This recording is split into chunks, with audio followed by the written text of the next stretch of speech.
Here we've got a bunch of really cool parts, and this is a project I'm doing for my own E92 M3 track build.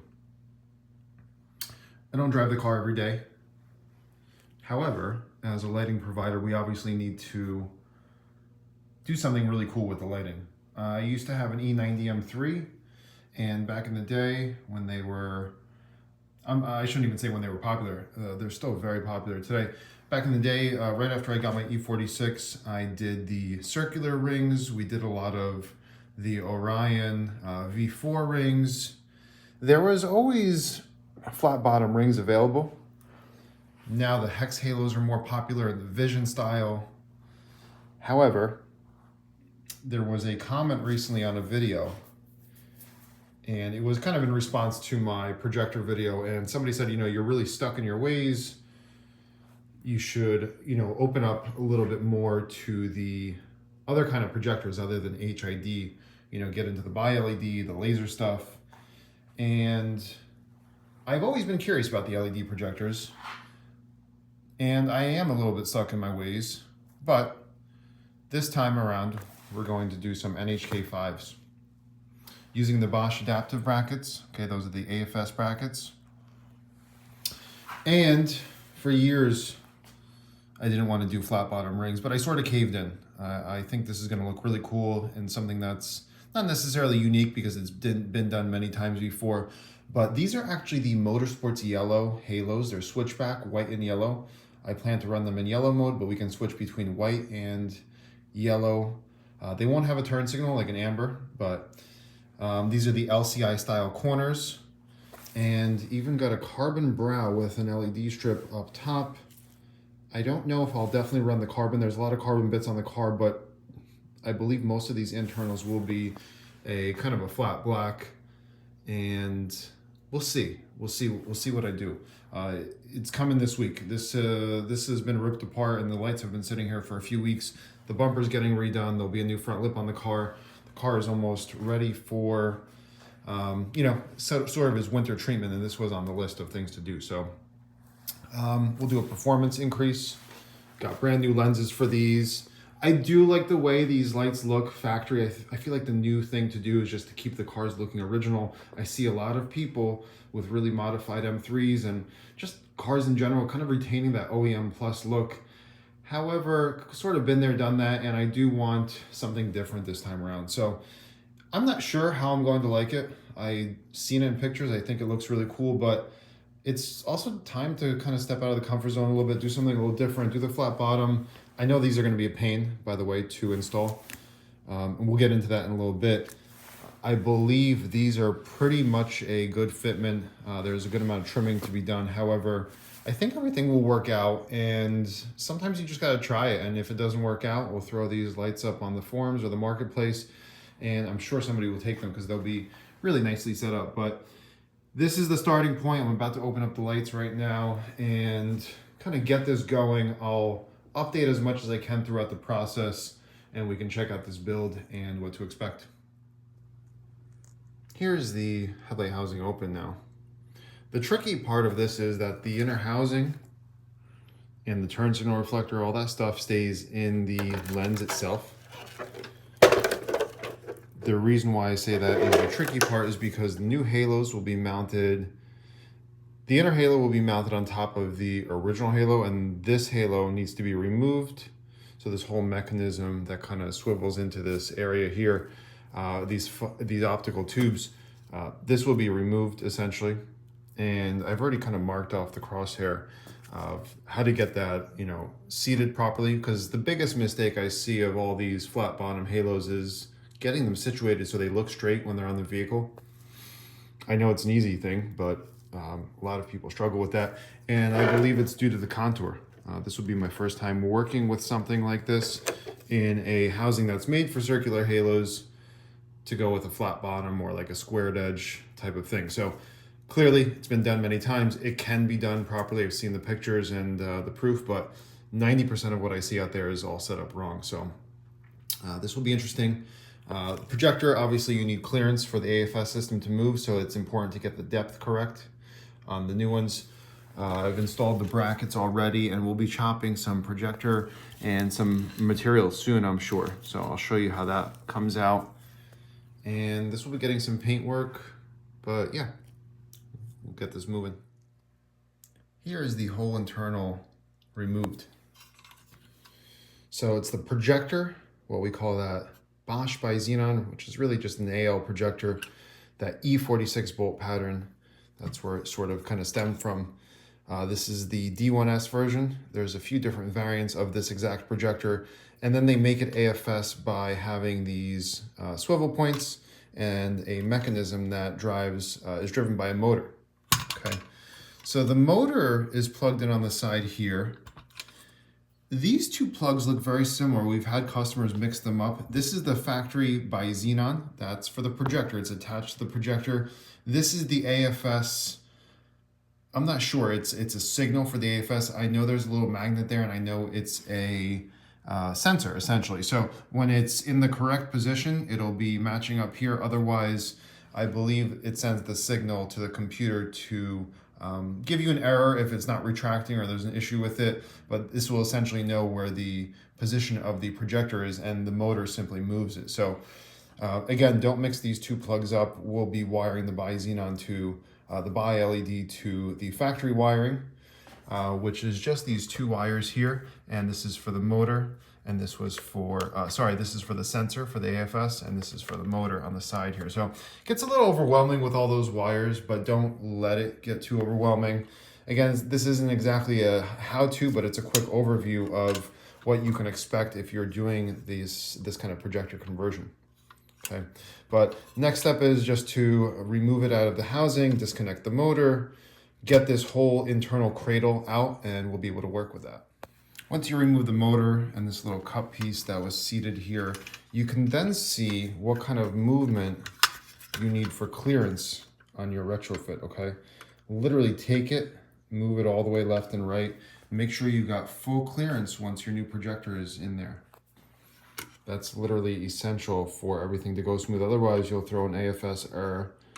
You can see that sensor on the bottom there in that metal part of the bracket. That's all it really is. It seems complicated, but it's not too bad. So you'll be taking the new AFS bracket and you'll be putting it in the original AFS frame. It's going to go in the same way that it came out. The new bracket sits behind the original top portion, which mounts to the top swivel joint. And you can see on the bottom, it mounts up the same way. So essentially, it's as if the projector is mounted from the back. So you're essentially just putting in the bracket and you're gonna be checking it.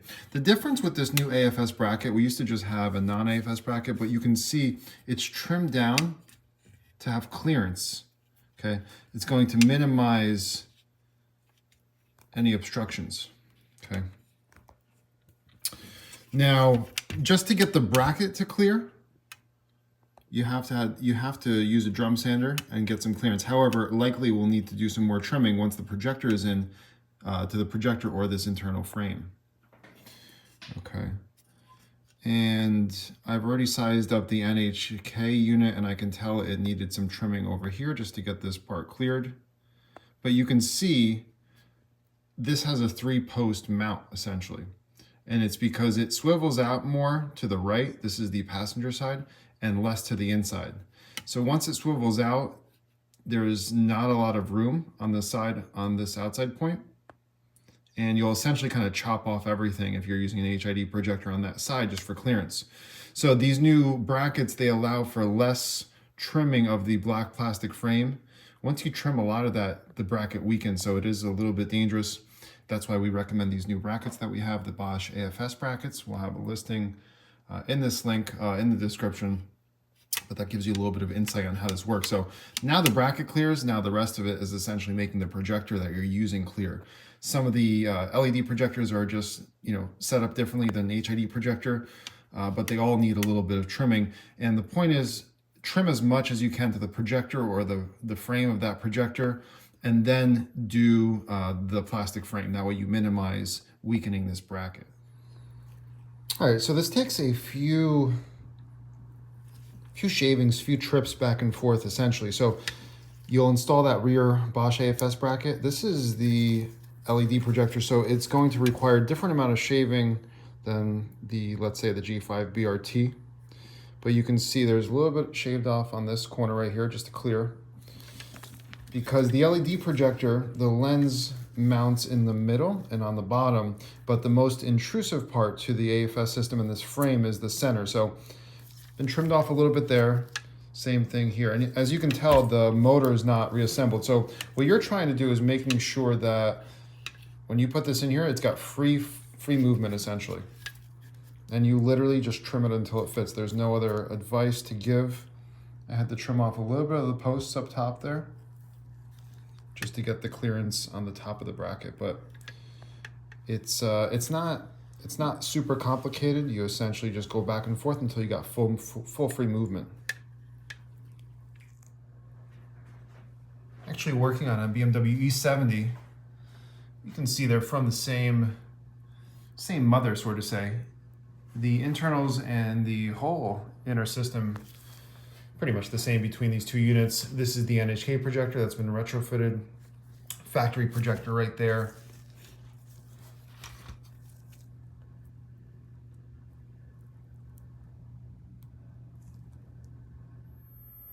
Here's a quick comparison between the NHK and the original projector. Original projector obviously has some wear and tear on the bulbs. We didn't replace the bulbs before we did this comparison, but you can take a look at the beam pattern. And the difference is you got the slope cut off, a little wavy, a little flary on the original one, and the NHK is really sharp, crisp, and a lot flatter.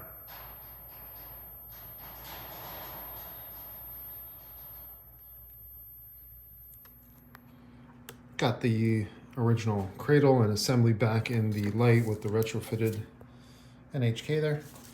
Now to the bottom of the light, because we do need to wire this in. You'll be disconnecting, well, we'll be disconnecting the factory ballast out of the bottom. That way it doesn't get power and try to ignite the bulb. So we'll use this as a sealing option on the bottom of the assembly so it looks factory internally.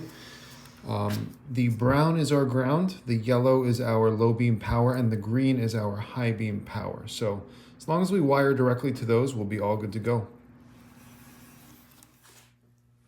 All right. It's been a tough few days with this project, honestly. We're in the testing phase and right before paint. I really wanted to keep everybody updated during the build process. However, this learning curve for these halos to fit in here was very steep. I had to consult a few industry friends. They confirmed my suspicions. Every single piece that you see here needed to be modified in order to fit these halos. Just not used to this kind of retrofitting, to be honest with you. And it almost seemed like it wasn't going to be possible until, in fact, it was. It's not very DIY friendly if you're not familiar with this. Everything needed to be trimmed to fit those eyebrows up top and the halos, essentially. The shroud, the inner lip needed to be sanded out. The whole shroud needed to be pushed back, recessed to be able to fit this larger halo with these diffusers. They're not even that large, but they do stick out a lot over stock. So it gets recessed here. It kind of sits in the smiley face area, and the whole shroud needs to get recessed. I trimmed the top. The shrouds, the halos got trimmed, although I think next time if I was to do this, wouldn't trim the halos. Instead, we'll just trim out the housing because you have to make space essentially for everything here to be able to fit this. And once this is done, you'll see how tight everything is. Those are the cornering lights. They're going to be disabled, be painting the insides black. So to give it a uniform look, don't need a cornering light when you have all this light output essentially and adaptive lighting. So not really worried about that. We stripped off the chrome as much as it comes off before paint. That way we get great adhesion on everything. These LCI beauty pieces, oh man, these were a pain. Just had trouble with the whole fitment of it. And it needed to be shaved out a little bit. We trimmed off the top. So everything's set right now, but it was a tough few days just to get everything going. A lot of test fitting, a lot of back and forth. I used the old lens for test fitting, and you can see those halos are going to be white and yellow switchback. They call it a lemon yellow. It's really a CSL kind of yellow color. There will be no turn signal function integrated, but I'll be able to switch between yellow and white. Also testing the halos, I found a loose connection on one of the halos. It's just a lot of manhandling and a lot of test fitting. Definitely a process that you test, you know, a handful of times before we get to the painting point. So a lot of work went into this. I'd say roughly, probably sadly, about a full day just to fit up these halos and everything. Way more work than the projector conversion. And we'll see how this comes out after paint. It's going to look pretty good. Everything's ready to go, stripped down. And yeah, I'll be very relieved once this is all settled. But I'll keep you posted. All right, everything's been painted. Semi-flat black. I like this paint a lot because even if there is a small imperfection, you don't really see it. But everything came out absolutely perfect. The sheen of this paint is awesome. It's not totally flat. It looks like a black plastic, and that's why I love it. These are textured, so they're just going to stay textured. And the shrouds came out beautiful. But this is the scary part. Basically, this halo needs to get set up perfectly level. And right now I've kind of just set it in place. And it needs to be epoxied in place. Then you hope and pray everything's going to be straight, but we'll see the results of that. You know, I won't let it be not straight, but it is scary. I've polished up the acrylic.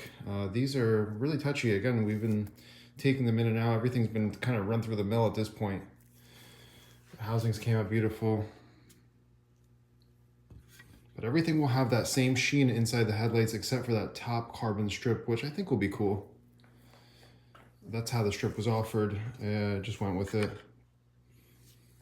But yeah, this will be interesting because essentially you have a window kind of back here to work with. And I want to make sure that this looks really good once it's all set. Keep you posted how it comes out. The next part will be just getting all the halos ready and then sealing this baby up. Okay, here we are.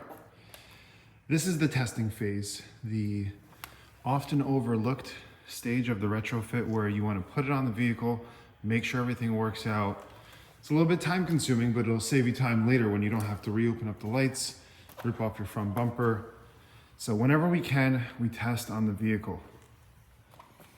So I made sure the AFS system is working. Of course, we confirm these on our workbench, but it's always nice because we want to use this as a demonstration for the NHK 5. We'll get some real world output shots, some videos, and I can tell you this is nicely dialed in. So everything is working. Everything's got to be cleaned up. We'll test the halos next. The halos are all set up and we'll go from there. But this is we're getting close basically. This is the step before you finalize everything. But this makes you feel good. Makes you feel like you've been working towards something that actually is going to work. So I've wired everything internally to those factory wires, ran it back to the NHK, gave it plenty of room, and yeah, things are looking awesome.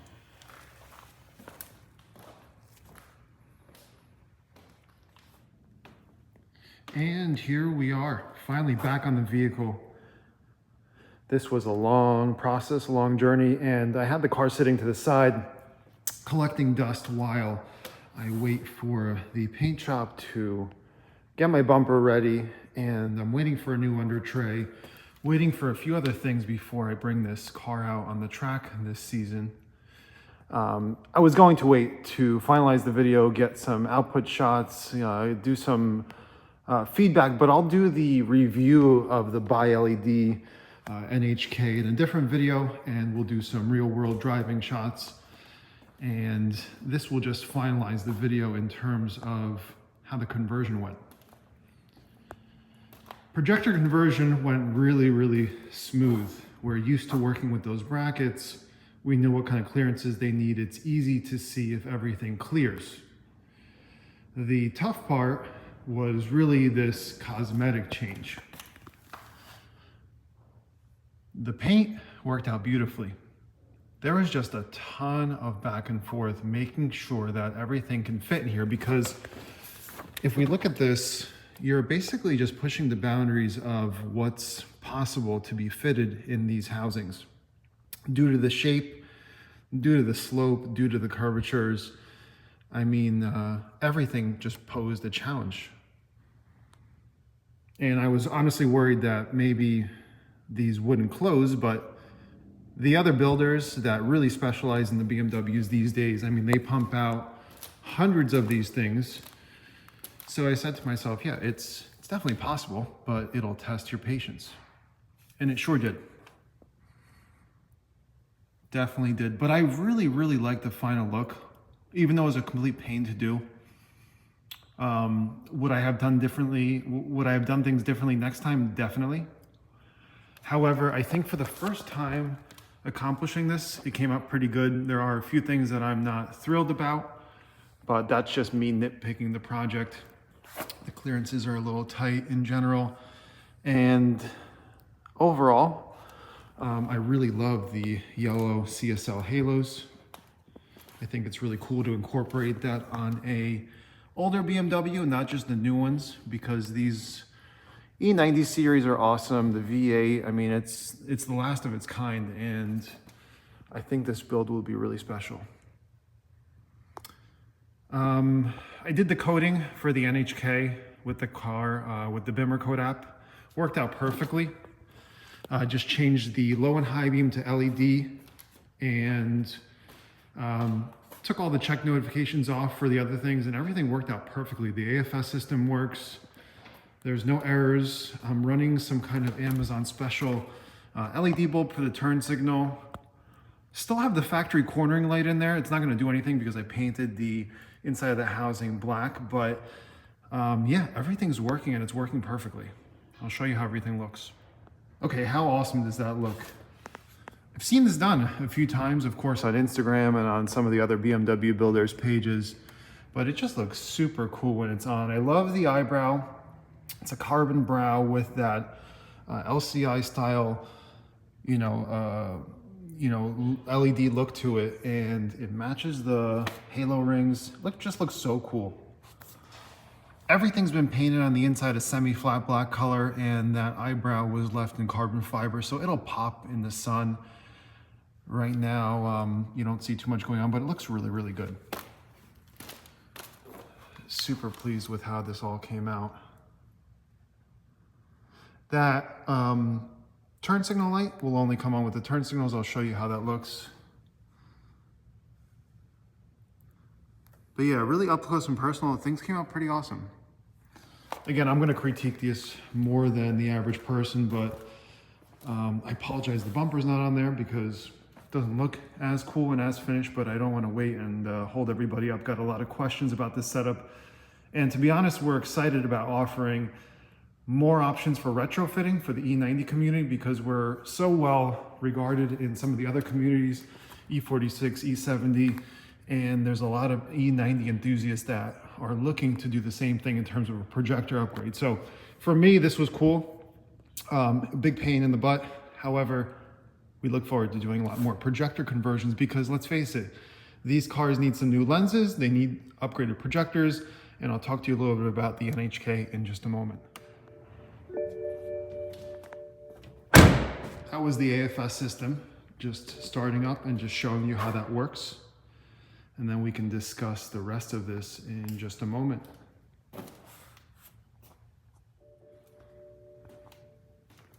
Okay, so if we take a look at the output, me personally, what I noticed, there's a little bit of lens distortion with these aftermarket lenses. However, they're tuned in a way that I removed a little bit of that color because the NHKs come with a very deep blue kind of color in the center. And in the distance, some people like that. I was looking for a little bit more of a crispy cutoff. And in the distance, this will turn into a nice purple, sharp color, like a really sharp, essentially purple defined cutoff line. And that's what I'm going for personally. To give you a brief understanding of HID versus LED, check out one of my other videos. I'll post it down below so you can see the differences on these conversions, because we can offer HID or LED equipped conversion for the E90 series. Let's turn off the lights. Now, to understand the level of intensity here, you would need to run the stock system with a G5 BRT by Xenon at about 50 watts to get the same intensity that you can on a NHK5, let's say. The NHK5 is really, really bright, really, really well defined, and the hotspot is close to right underneath the cutoff. There's not a ton of light that fills in really low. However, the LED projectors, they do have a decent amount of foreground light when you compare them to HID projectors. So that could be viewed as a negative thing when it comes to the LED projectors. And that is something to keep in mind. But I'll do a quick lux test in just a moment. Like I said, I really like how this came out. It looks really mean. It looks badass. So for our regular followers, these numbers should mean something to you. To the others, they may not mean anything to you. But like I mentioned before, you would need to run a really high performing HID system, HID projector like a G5 BRT at 50 watts to get anywhere near this kind of level of intensity. And we're showing about 1300 lux on the passenger side. And on the driver's side, just shy, another 1300. So that is quite ridiculous and extremely bright. There's nothing that will compare with this setup in terms of sheer intensity. G5 BRT is really awesome, but it won't be this bright. Now, again, refer to the video. I'll leave it down below and you can decide whether LED is for you or for not. Because when it comes to serviceability, HID is king, and you will be able to service that much easier should you have a problem down the line. But a lot of people are moving to LED and, don't want to get left behind. I want to get a chance to test this setup myself, to use it. Car's not a daily driver, but it'll be good to put out some media and some feedback and connect a little bit more with our customer base, because as a lot of you know, I'm a big fan of HID and I like using HID products and projectors, and I feel like from a business standpoint it makes sense, but the times are changing and we're moving to LED based products now. So I'll follow up with a video review maybe in a month or two on how the projector conversion is, give you some real world feedback on what to expect out of the projector conversion. But if you're looking for sheer intensity, modern performance, I don't think you can go wrong with the LED setup. I mean, it's just monstrous output. But leave a comment below, let us know what you think. And I'll let you know what I think of this setup, because this will be a first for me. It's been a long time since I've had a retrofitted setup. I believe one of the previous ones was the E39 with the Evo XR 2.0s, which was really bright. But this is a new chapter for me, and I definitely welcome it. Leave a comment below, subscribe to the channel. Love having you guys here, it's important. And talk to you guys soon.